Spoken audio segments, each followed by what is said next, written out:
喺1995年，為咗幫日漸老化嘅就業人口為退休生活作好準備，香港政府制定咗強制性公積金計劃條例，而有關嘅附屬法例亦都喺1998年、1999年同2000年通過。2000年，強積金制度喺12月1日喺香港推行，從此強積金就成為咗香港市民累積退休儲備嘅其中一個主要途徑。強積金係以僱傭為基礎嘅退休保障制度，除豁免人士外，凡年滿18歲至未滿65歲嘅一般僱員、臨時僱員同埋自僱人士都要參加強積金計劃。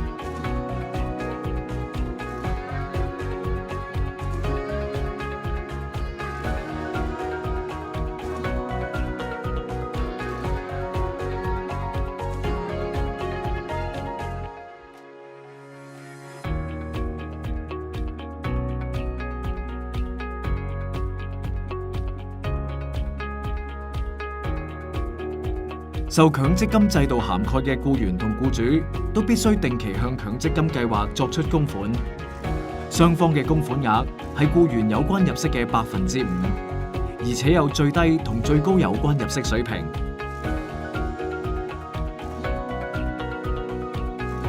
強積金制度之下有3種賬戶，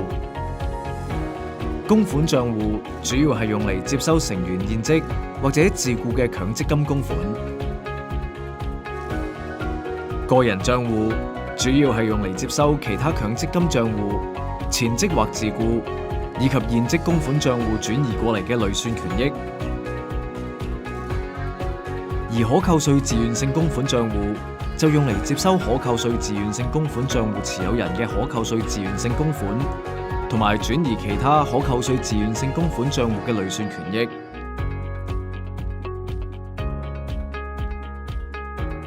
強積金計劃成員喺特定嘅情況下可轉移強積金賬戶嘅累算權益。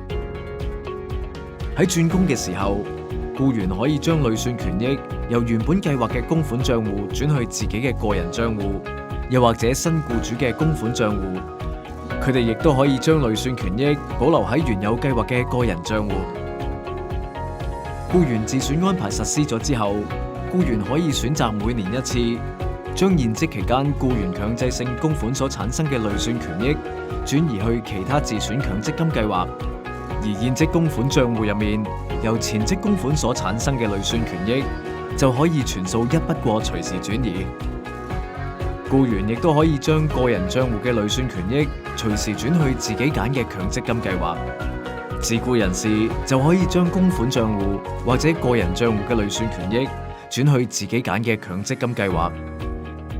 而可扣稅自願性供款賬戶嘅持有人就可以將可扣稅自願性供款賬戶嘅累算權益隨時全部轉去另一個強積金計劃下面嘅可扣稅自願性供款賬戶。一般嚟講，強積金計劃成員必須年滿65歲先可以一筆過或者分期攞翻佢哋嘅累算權益。但係如果計劃成員符合以下嘅特定要求，就可以喺65歲前攞翻佢哋嘅強積金。呢啲情況包括成員到咗60歲而且提早退休，永久離開香港，完全喪失行為能力，患上末期疾病，賬戶結餘唔超過5000港元，而成員提出申索嘅日期同最近嘅供款日期相距至少12個月，成員死亡。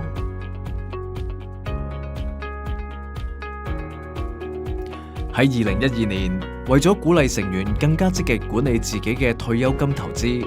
僱員自選安排，俗稱強積金半自由行，喺11月1日實施。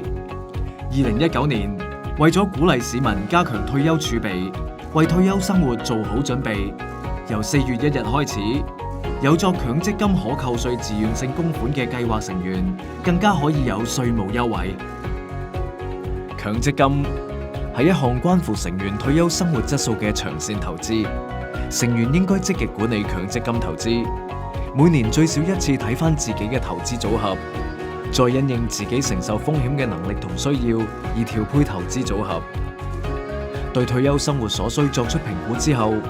如果發現退休儲備唔足以應付日後所需，就要考慮就強積金作出額外供款，又或者其他投資同儲蓄。如果曾經多次轉工，就要整合賬戶，方便自己管理，及早為退休作規劃，實現你嘅理想退休生活。